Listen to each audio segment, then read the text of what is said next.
You are now listening to Wave a Sound. Welcome to Versus Mike History. I am your host, Michael History. In episode 94, I sit down with Nyles and we discuss music and playlisting. We talk about the importance of playlisting to the current landscape of music, what current music he's listening to in order to playlist, how that impacts people who listen to his playlists, and how he responds to that feedback when going to create playlists. Be sure to like, follow, and subscribe to the podcast wherever you choose to listen. Subscribe to our newsletter for updates and podcast recommendations, and join our members-only community on Patreon for exclusive content. For everything else, go to versusmikehistory.com.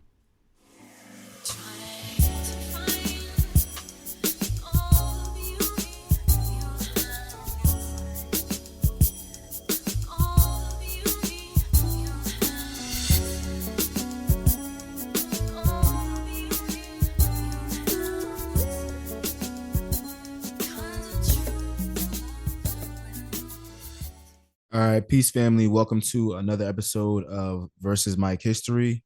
And we got Nyles in the building. Nyles, what's going on? What up, boss? You good, bro? Yeah, I'm chilling.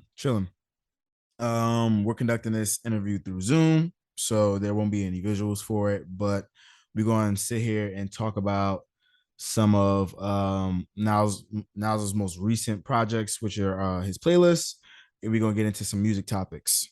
So, first and foremost, what are you listening to these days? Um, I mean, I hate to say it. Actually, I don't hate to say it, but been playing a lot of like 90s hip hop past couple weeks. Okay. Um, just kind of in that mode right now. I truthfully don't even know why, but you know, just listen to a lot of like It's a timeless well, the era, past like.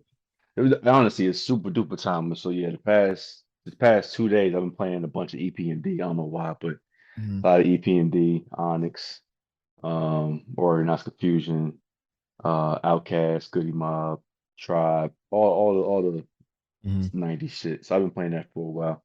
You know what I mean? And also I dropped the playlist like recently, so that's why I've been in that mood because Mm. most of that playlist is that. So yeah, Okay. just playing a lot of that. And you put that playlist out already? Yeah, it's called Streetwise. I dropped it the other day. Yeah, other day. So it's basically like a 90s hip hop, a little bit of jazz in there. It's kind of revolved around, stories that we've heard in the streets, you know what I'm saying, about, this guy went to jail or, what I mean, whatever. So it's Mm. partly based off of that for sure. And what is it about that like era that inspires you? Um, it's just it's simple to me. I don't know, people may look at it as, something different, but it's just simple. It's just good music, man. Good concepts, good beats, good rhymes. It's not hard.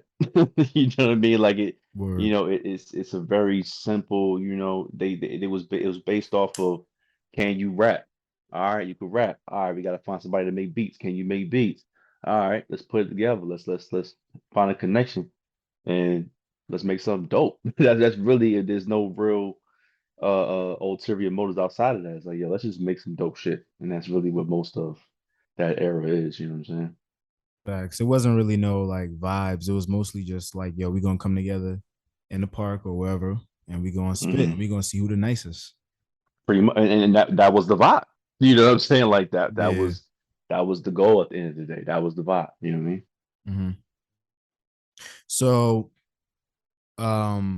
when putting together playlists, usually like, how do you decide which genre that you're moving towards, and is it mostly just decide depending on the mood you're in, or does it um like what are the determining factors? Um, Sometimes I'm in the mood for, the playlist I'm making. I'm in the mood for that kind of music. Sometimes I want to, delve into other things. I mean, sometimes making playlists will like force me to listen to different music.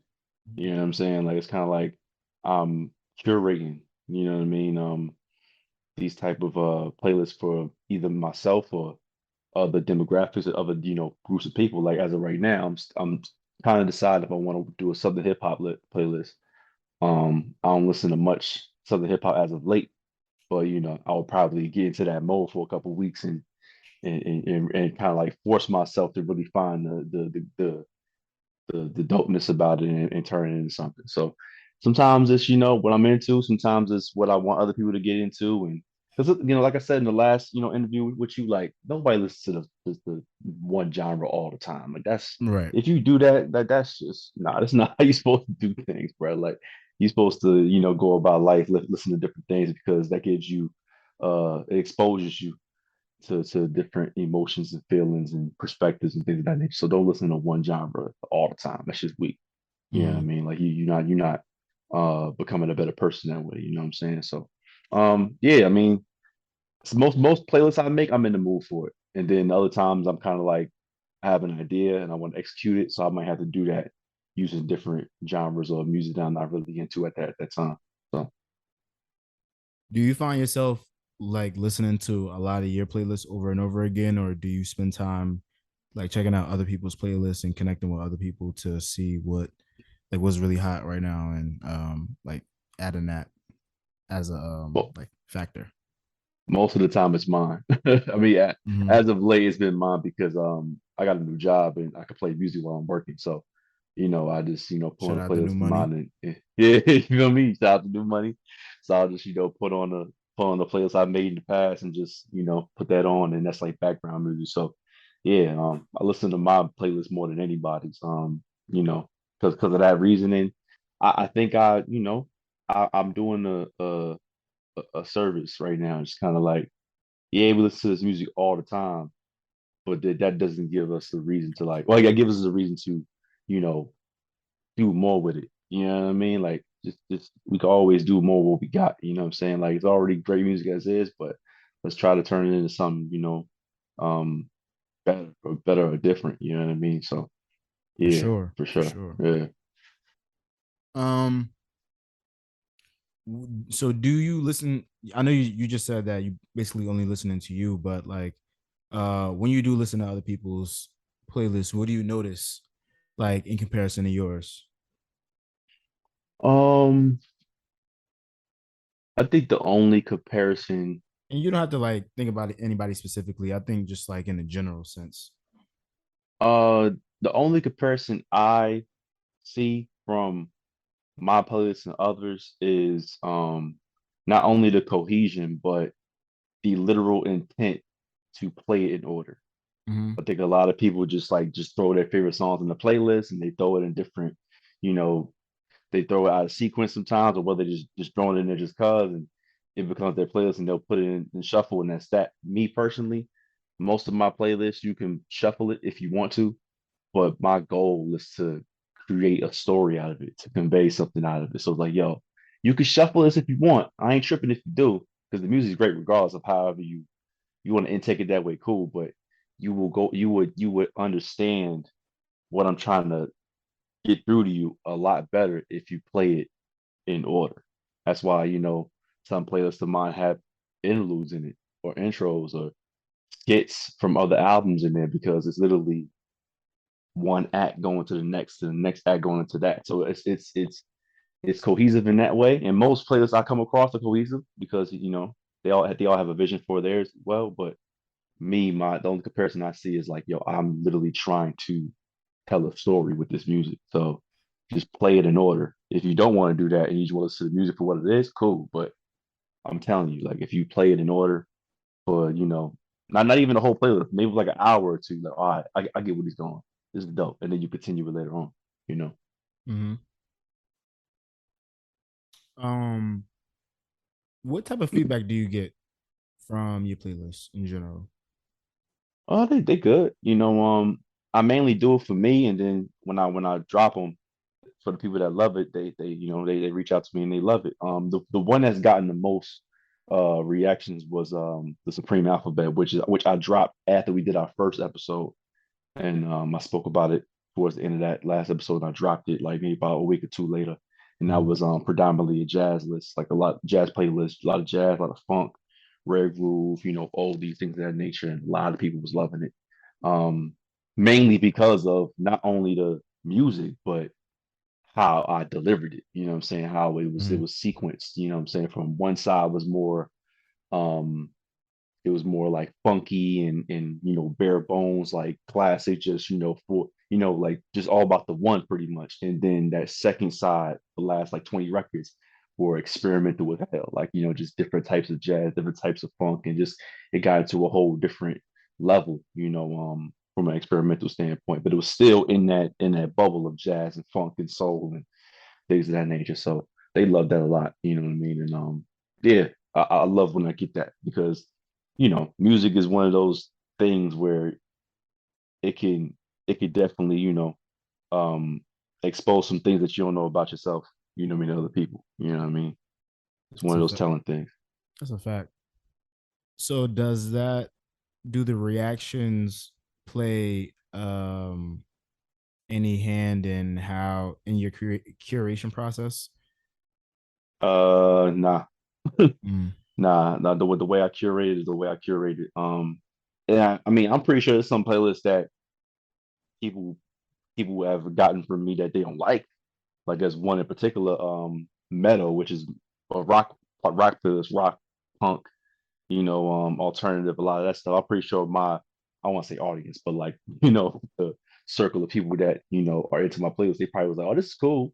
But that wasn't their go-to, you know what I mean? But that was the vision I wanted. I was like, I want to do some rock shit. I want to do some jazz shit. There's times where I got a whole bunch of, backpack rap and hippity hippity hop, scaring the hoes music they call it. Mm-hmm. And when I realized I ain't got no playlist for the girl, for the ladies. So I Word. make some stuff for the ladies. So it's all about what I'm into at that moment. You know what I mean? If somebody says, yo, we would like to hear this, that, and third, then okay, I'll try to look into that. But I haven't gotten that yet. So I'm really just it's my world at this point. Do you think that playlists serve a better purpose as, just vibes, or do you think that, the discovery factor is more important? Um, Because I feel like nowadays a lot of people use playlists not necessarily to have a vibe. Like me, for example, I know that like back when I was in college, I would put together a playlist because I would put together a playlist if like we were having a party on campus, or like mhm. I was like the aux guy, so I always would go to like if I was in a whip, like I would just like put a playlist on or something like that. But now I feel like in the stream, like heavy into the streaming era, we've sort of added a lot more utility to playlists, and now we kind of go to them to see what we should be listening to versus like what may just sound good. You know what I'm saying? Yeah, yeah, I get what you're saying. I think it's a little bit of both, honestly, because we're in a day and age where it ain't about albums no more. It's literally like, yo, we gonna listen to this 20-song album. Out of the 20, if there's four that we like, we're gonna bump these four, delete the rest, throw them in a playlist if need be. And that's a rinse and repeat process for a lot of albums. So, it's people grab what they like and just leave it alone, or they find playlists or compile playlists to help um help these artists get heard, help artists that they like get heard, and you can discover a lot of music that way as well. I mean, it's kind of like what we did way back when, LimeWire and iTunes and Mm-hmm. all that stuff, where it was kind of like, yeah, we just going to just find a rabbit hole and just find what we find. If we think it's dope, we think it's dope. I mean, the blog era is a prime example of that. You know what I mean? Like this, Mm-hmm. I can't even tell you how long I've done the whole get home after school and literally like take a shower, make dinner, clean the room, and now I'm on the fucking two dope boys and not right from 6 p.m. to 10 p.m. looking up music, trying to find what's cool. You know what I'm saying? What's dope? Like we still do it. It's just a different medium now. You know what I mean? So I think it's a bit of both. Just like finding what you like, throwing in a playlist, and also discovering people and putting people on as well. Word. I agree. Yeah. I think that playlist, um, I think that the reason that they're so popular today is because like I said, the discovery factor and everything like that, but also, the thing that I basically have you on the podcast for today is like identity. Like we have Word, word. these larger than, artist platforms now that serves for artist discovery, or not maybe not discovery, but uh I don't know, highlight artist highlighting, Yeah, like a rap caviar or like an R&B playlist, gotcha. Yep. or Mm-hmm. anything like that. And I want to know what you think of that. Like, do you think that curation is better in the hands of an individual? Playlist curation is better in the hands of an individual, or do you think that you know having a team, a dedicated team of people who like put this together meticulously is the way that it should progress into? For me personally, it doesn't matter. You know what I mean? As long as the vision is completed, you know what I'm saying? That's all I really care about. Like, curation, when you say that word, there's an intent behind it. You know what I'm saying? It's not just we throwing 50, 60 R&B records together and that's it. Like it should be a little more detailed to it. It should be a little more meticulous, a little more particular, a little more, okay, no, that song don't work. Or if it does work, let's put it in a different part of the playlist. Let's put it towards the beginning. Let's put it towards the end. You know what I'm saying? Like when you curate things, you gotta really think about every single piece and where it should go, where it should fit. Every single song, where it should go, where it should fit. And if an individual can do it by themselves, like me, cool. If it's a whole team of playlist curators, whether it be Pandora, or iHeart, or Spotify, Apple Music, or Tidal, if they can paint that picture, cool. I mean, it doesn't really matter to me as long as people take that in and be like, all right, I see where it was going. You know what I mean? Mm-hmm. Now, I don't know if a lot of people know this, but like you rap also and you do blends. And I want to Yeah. know how those two things play a role in how you create playlists, or how does playlisting play a role in your blends and your raps? Um, hmm. Never really uh never really try to connect the three together or It's the have same it brain. intertwined that way. Yeah, it's the same brain, you're right. 100%.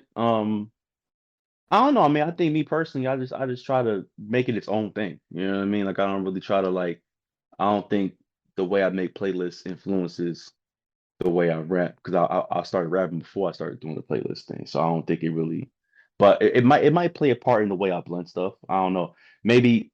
Well, I'll answer it this way. Um, the way I like that, that feeling you get when you put somebody on and they get the same reaction that you got when you first heard it. Absolutely. Like I look for that reaction or that feeling or to an extent that feeling to an extent whenever I blend something.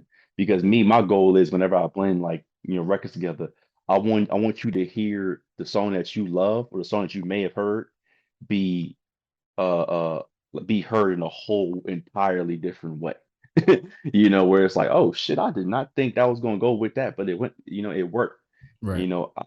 I think I do that with the playlist where it's like, this song can work with this song here, in succession. Like maybe that's how I look at it. I never really paid that much attention into it until you asked it, but you know, maybe that is part of the reason why I curate things differently and how I blend things differently. Because I just want you to hear this one record be heard a completely different way.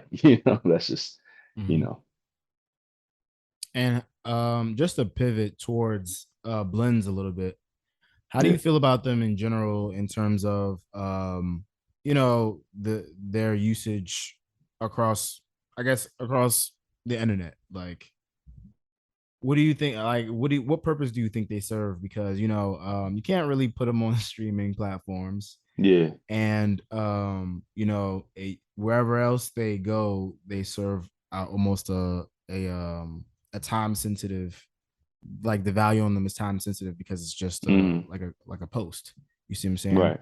Yeah. Um, so how do you feel blends are, I guess, used impactfully? For me, I think blends is best in the moment. You know what I mean? Like blends, we've been making blends since hip hop started, in the mid Right. 70s. You know It's what I'm saying? definitely Like not a new just concept. it's definitely not a new concept at all, but it's wrapped around one component of hip hop, which is DJing, Hmm. where it's like when you hear it on Twitter or hear it on Instagram or whatever, it's like, oh, that's dope, that's cool, I like that, that's nice, Right. But when you hear it at a function, like you by yourself or you with the homies or whatever, you got a couple girls around you, a couple drinks, you know what I mean? You having a good time, and you hear that DJ put on this record, but it's spun this way. Right. Like it's blended with the record that you heard from way back then, but it clicks and it works. You like, oh shit! Like I ain't never thought it'll sound this good together. Like, you know what I mean? Like that's what people get when they make a blend. You know what I mean? Like it It's ain't like really about. no, go ahead. I said it ain't really about like the post and like the traffic you get from it. It's really just Hmm. that moment, that feeling you get. Like, yo, what The the fuck? I reaction. just heard this. Yeah, the reaction is what matters. You know what I mean? When you blend Hmm. stuff, that's really what it is. Yeah. I was gonna say it's usually whatever comes right before Real Love in the Club Hmm. by Mary. Because once Real Love Yeah, come on, that's when you know shit rocking. that's a banger, man. I love that record. Um, yeah. So I don't know. I think that the reason I asked you that is because I don't have an answer myself. Right, Like you said, they've been around since the beginning of hip hop, and its inception is tied with DJing. But like nobody gets money off of blends. You know what I'm saying? right, right, right, Like you got cats like Amorphous, but you have to eventually grow out of it and do something else, like create something original. right. And that kind of gets me back to playlisting because you know as an artist, do you think that it would serve other artists better to create playlists of their own music and promotion of their music? Because I And, feel and like what in what way? I feel like a lot of artists um try to get onto these higher level playlists rather than creating playlists of their own to promote their music. Like here's a bunch of music that I listen to and I got a couple of my songs mixed in there. I think that would serve an artist a little bit better than trying to get on the Rap Caviar, trying to get on this, trying to get on that playlist. You see what I'm saying? I got you. I got you. I mean that wouldn't hurt the artist at all if they made playlists that showed a little bit of music taste and a little bit of their music to kind of give the listener what they had in their head when they made this particular song or whatever. I think that's a really dope idea. But I think the main goal is, it's all about exposure. It's all about getting your name out there. And that's why they want to get on the Spotify playlist because you got to get your name out there. There's millions of songs that are getting dropped on the internet every single day. It's Mm-hmm. very, very hard you know, um, to be heard, you know what I'm saying? Because the accessibility it's easy, it's quick. You know what I mean? We got computers in our damn hands like every single day. We can make a record quick. You know what I Mm-hmm. mean? So that's really the end all be all, I think, when it comes to an upcoming artist is getting into these networking events and um having these relationships with these figures and execs that work for this company or that platform. Because it's like, yeah, I'm trying to get my name on that one. Like, I mean, I could make this one all day and develop a buzz myself by doing this. Because at the end of the day, it's all content. It's Mm-hmm. all about getting on this Spotify playlist or getting on that Spotify playlist. You know what I mean? It's all about getting your name out there. That's why I think they want to get on those respective lists. You know what I mean? Mm. Do you think that the playlist is getting anywhere near to being as essential as the DJ? Uh, no, and I'll tell you why. It's all about who's playing it. Mm-hmm. That's what makes it the difference. I can put so like imagine if like Clark Kent puts on a hour long set of different records, old and new, right? Mm-hmm. And I make a playlist of the exact same records in order. It's not gonna hit the same. It's not gonna hit the same. What if? Sometimes you got to hear that record get mixed in another record, and maybe that Mhm. drop hits at a certain time. The way they cut into the next record, the way they scratch a certain phrase that go into the next verse or the next record, and like even the DJ's voice putting you onto the record and talking in between, like that's what hip hop started from. You know what I'm saying? Like that's why we love it so much. It's just getting put on by oh, what's that? Like that new, oh, this is nice. And then they switch to another record. That's way, that strikes, that hits home a little harder than just me hearing 50 records being played and go, all right, I'm gonna put those exact same records in a playlist and just, it's not gonna hit the same for me. For me, it's not gonna hit the same. But do you think that um DJs can find value in playlisting? Yeah, definitely. Because playlisting is essentially the radio. Hmm. That's essentially what it is now. We look on that R&B playlist or that rap caviar playlist to see who we don't know. You know what I'm saying? We see Baby in there. We see Babyface Ray. We see Larry June. We see Gunna. We see Thugger. And then you see a Chris Patrick like, wait, who that? And then you hear, oh, this is dope. And now you throw it in your own respective playlist. You throw it on your DJ set. And you might find that a good segue to go from this JID record to this Kenny Mason record. Okay, this Chris Patrick fit right here. You know what I mean? So um I think that it could definitely be a help, for DJs, and not to mention because everything is happening so quick in music, you got to find what's hot. That's one of the main goals of a DJ. I got to find what's hot. Oh, I'm gonna play what I like. I'm gonna play what I want to, I want to because I'm the DJ. I have a platform. I have an audience. If I play it, it's gonna be hot too. But I gotta find what's hot.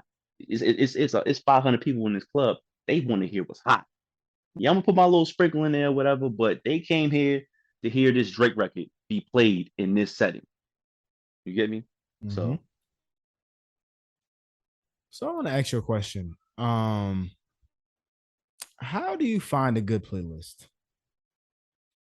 mm, It's a simple question, but I feel like the playlist space is very integral to the current business model of the music industry. Would you right. would you agree with that? Yeah. But we don't Um. really have any discovery tools for playlists. How do you find a good playlist? Um. You make a good I, playlist. well, that I was about to say that. That's really what it is. You make it. You make it. But in case you don't want to make it, I think it's really just it's just looking. You gotta literally like discovery. That's really that's the meaning of the word. You know what I'm saying? Discover. You gotta like keep looking, keep looking, keep looking. You're gonna find it. You're gonna find it. You know what I'm saying? Like this is really what it is. I mean, it's kind of like I don't know why I just thought of this, but like archaeologists when they find bones and dinosaurs and all that shit, they can't make the fucking bones. They got to go through all this earth to find it. Word. They got to go through all of it, and it may take some time. It may take a couple months, whatever. But like, yo, I think it's right here, and they keep digging. They find that shit. They find a dinosaur.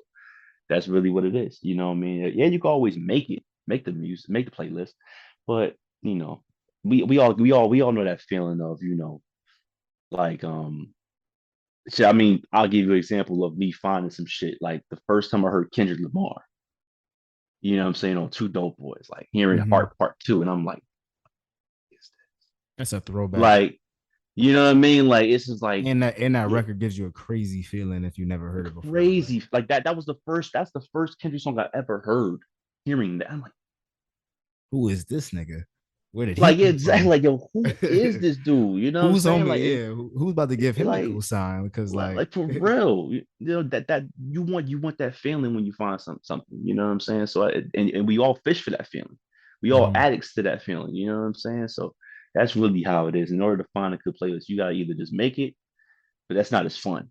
The fun thing is just keep finding, keep looking, keep looking, and you find it. And you go, oh shit. You know what I mean? Yeah, I guess when you say you got to make it, that goes to a deeper question of how you find good music. But everybody said, look, my opinion is you just gotta have good taste.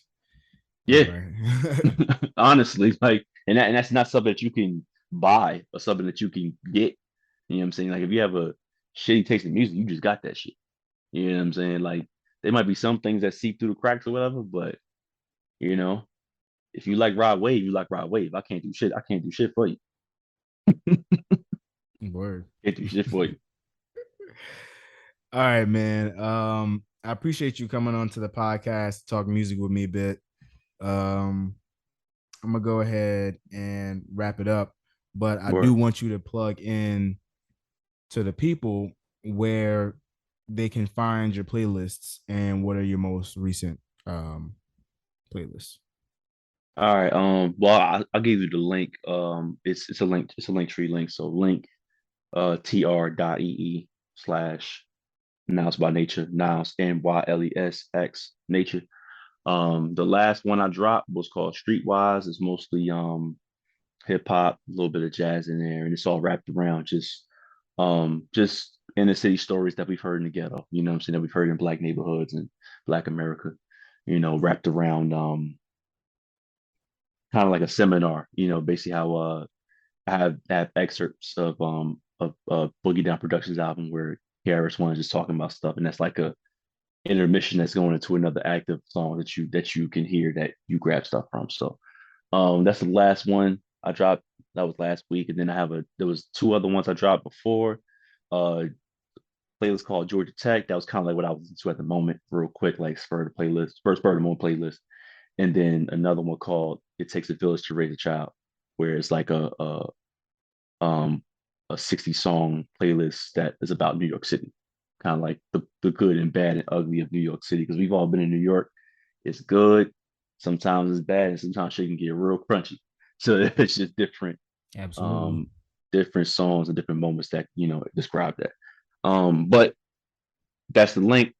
Uh, what I'm working on now is like I said, I'm still trying to do a Southern hip hop playlist. I don't think I have one, a Southern hip hop playlist. So that might be my next one. But I'm also working on this blend tape. I don't have a title as of yet. Kind of just taking it slow at this point. Might drop end of the year, might drop top of next year. I'm not sure. And I'm also working on my fifth anniversary edition of my first album, Reason, that came out 5 years ago. I want to redrop it, the exact same album, just in a different approach, different, a new album cover, a new album booklet, different track names, just trying to redrop the album because it's actually a brilliant fucking album, and I don't think a lot of people heard it. So I'm gonna just redrop it. This is the exact same album because who's counting? This is the age of Word. content. Facts. Who's counting? So that's what I'm working on there. All right. And also how can I forget my homies? Uh LBI Volume 3 is on the way. We normally drop it in the summertime, but I life wasn't is I doing wasn't life going things right now. I wasn't going to ask about it because I figured we pick another episode to talk about it. But Oh no, well, I mean, we could definitely, speak about it in a later time, but it just crossed my mind, so I yeah, gotta for sure, for run sure. with it. Shout out to Kyle, shout out to Drew, Liddy Boys International. We on Mhm. the run. We doing our thing. Volume 3 is on the way. We just doing a lot of different stuff right now. We trying to find some paper. We trying, just do life shit at this point. You know what I'm saying? We dropping Mhm. clothes. We, just doing Yeah. doing things one at a time. But the album is definitely coming out. I wouldn't give y'all a date right now. It'll probably be like end of the year, hopefully. So yeah. Mhm. All righty. All right, brother Niles. Thank you for coming on versus Mike History. It has been real. And stay black, stay beautiful, family. Yeah. Peace. Peace.